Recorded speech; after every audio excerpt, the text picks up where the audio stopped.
Tingnan nyo guys, oh. Nung umuwi ako, grabe ang lakas ng bagyo. Kaya tingnan nyo yung puno ng nganga, oh. Grabe, ang lakas ng hangin. Katatapos lang yan umulan. Kaya umaraw na, kaya naglaro na yung mga bata.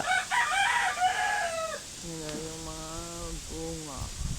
Yan, ang daming nganga na pananim ni nanay. Dinamihan niya talaga ng tanim yan. Kasi alam nyo, Sa Benguet. para sa mga anak niya yan, para sa amin. Dahil kami mismo nagnganga. Para libre ba, hindi ka bibili. Kaya yun, dumami na ng pananim. Dinamihan ng pananim.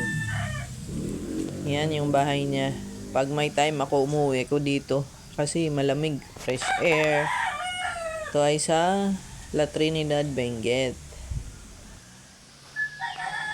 Sana magkaroon ulit ng time o bakasyon kahit 2 araw para makauwi ako next year ulit.